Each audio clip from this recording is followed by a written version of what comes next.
Gentleman from Massachusetts is recognized. Mr. Speaker, I can't believe the Republican argument is just trust us. At this point, I'd like to yield 4 minutes to the gentleman from Florida, Mr. Frost. Gentleman is recognized for 4 minutes. Thank you, Mr. Speaker. Mr. Speaker, this is a moment I'm never going to forget, because tonight hundreds of Republican members of Congress are wanting to line up to vote for the biggest transfer of wealth from the working poor and the working class to billionaires and mega corporations that we've seen in this country's history. This is a deep moment of betrayal, a complete absence of loyalty to the people that we represent, and an abandonment of the values of hard work and dignified life. Mr. Speaker, I'm 28 years old. My generation already expects that we'll never be able to afford a home, to get out of debt, to retire, to live comfortably.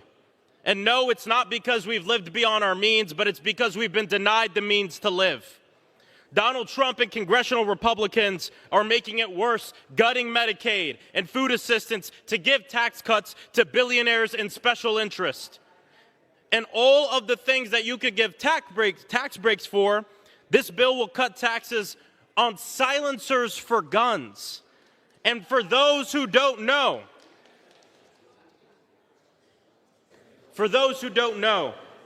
gun silencers can be attached to a gun to muffle the sound of a gunshot. And I'm going to wait till the House is in order, Mr. Speaker. Gentleman's correct. The House is not in order. Gentleman may continue. In mass shootings, these silencers make it harder to identify and respond to the source of the gunshots. Earlier, I put forth an amendment to strip this tax cut for the gun lobby, and House Republicans wouldn't even let it come up for a vote. And then the Republicans made the bill worse in their manager's amendment by making silencers completely unregulated. In 2023 alone, the ATF recovered over 400 silencers from violent crime scenes. For this reason, silencers have been highly regulated for nearly 100 years.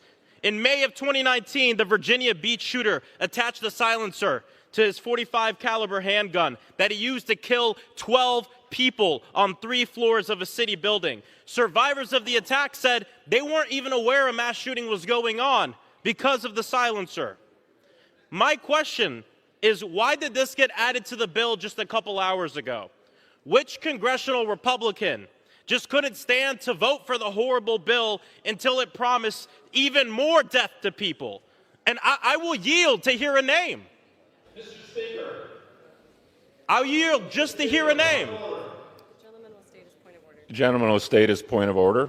Mr. Speaker, this is supposed to be a challenge because the rule says that we've waived earmarks, but the gentleman is not talking about earmarks. He's talking about process that he doesn't like. He's talking about parts of the bill he doesn't like, but he has not mentioned any specific earmark. Even the gentleman who spoke before him, the gentleman from Massachusetts, only talked in general terms about things that were general policy, not earmarks. So I submit, Mr.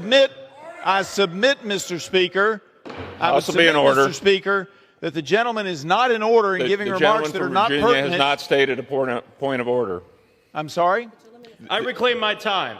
I will yield just to hear the name of the Republican that couldn't vote for this bill. Will be in order. The gentleman from Virginia has not stated a point of order. The gentleman from Florida is recognized. Thank you. I am just curious on which Republican couldn't vote for the bill until we completely deregulated silencers. My generation isn't just defined by a bleak financial future. We're also defined as the mass shooting generation. We've done more active shooter drills than fire drills. We've grown up watching classes of our students die a brutal death, helpless inside classrooms, on our blocks, in our churches, again and again and again and again. And so, America, we got to be very clear and truthful about this budget. Laws for gun manufacturers to make more money off of the death of children and our people? Yes. Food for children to eat? No. Health care for seniors, disabled Americans, and millions more? No. Resources to help working families fight to ends meet? No. This is why they've been told to not host any town halls back in their districts. That's why this debate is happening in the middle of the night. It's nothing short of theft. And congressional Republicans are really helping me understand why half of this country doesn't vote. It's because they'll look people in the eyes and make promises only to come here in the middle of the night to advance a bill that will take away the benefits that they have earned. Republicans would have us believe that the person most likely to steal from you is a person in a hoodie, a black person in a hoodie, or an immigrant with tattoos. And this is to distract. Gentleman's time from the has fact. expired. The gentleman's recognized for an additional minute. This is to distract from the fact that at least here tonight, the people stealing from Americans are not folks with tattoos and hoodies. It's people wearing suits and ties and congressional pins sitting in this Capitol right now. Not in some random alley wrapped in darkness, but in the United States Congress wrapped in the flag. It is disgusting, and we will never forget this. I yield back. Gentleman yields back. Gentleman from Massachusetts reserves. Gentlelady from Indiana is recognized. Mr. Speaker, I yield 2 minutes to the gentleman from Virginia, Mr. Griffith. Gentleman from Virginia is recognized. Mr. Speaker, as I said in the point of order, which I didn't have the rule at hand, but it's 17(1)B, but as I said then,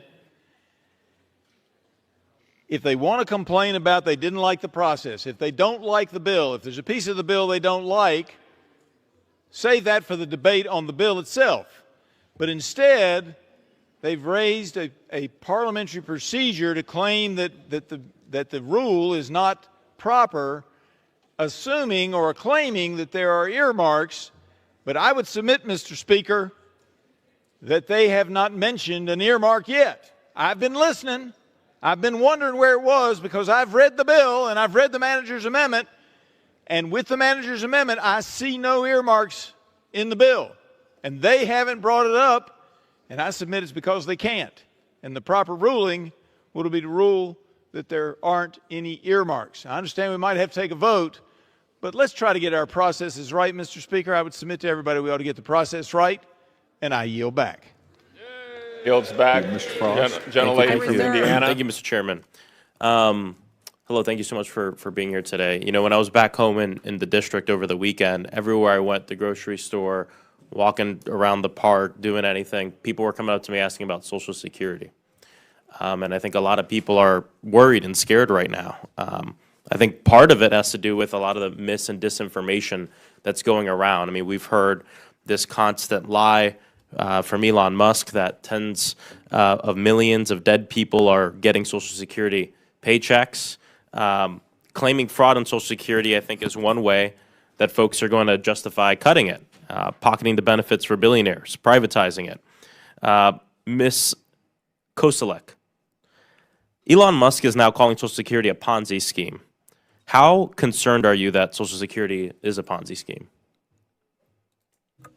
I don't think we have seen indications in our work that that is the case. Musk is calling it a Ponzi scheme as an excuse to destroy it, in my opinion. Americans earn Social Security through years of hard work, and it's a good investment. It could be a better investment for black men, because we're pretty much donors because we live less time, but that's another conversation for another time. It's one of the most popular government services, and most people support more funding for Social Security, not less. Ms. Wagner, you know, people want shorter wait times, payments processed more quickly, but at the same time, the administration wants to cut 7,000 employees from the administration. Yesterday, somebody from my office called Social Security, 30 days to process something on retirement, 30 days on Medicaid, 230 days as it relates to disability. What would be the effects of these cuts to the Social Security Administration right now? When staff shrinks, there are fewer people to take appointments, to answer phones, to process applications for different benefits, and that hurts people nationwide. And in addition to their own staff, Social Security Administration funds state disability determination service employees who decide whether applicants' disabilities are severe enough to qualify for benefits. Their processing time was already at a record high of 7 months, and we expect cuts will have further impact. In addition, 7 in 10 of Social Security staff do serve the public directly. So this will have a major impact on customer service. Thank you.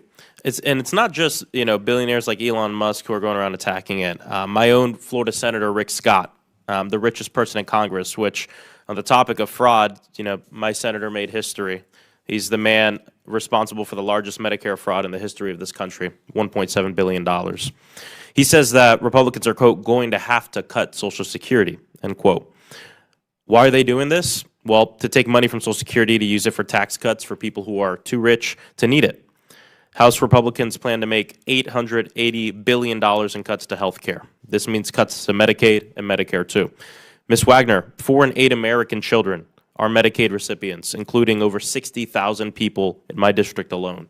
For an Orlando family currently receiving Medicaid, what could be the financial fallout from losing access to Medicaid?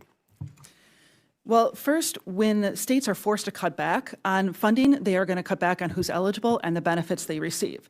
But cuts will have broader impacts than just those who are no longer eligible. They will directly or indirectly affect the amount of funds available for state staff, for IT systems that support Medicaid, and they'll probably lead to more improper payments and reduced program integrity.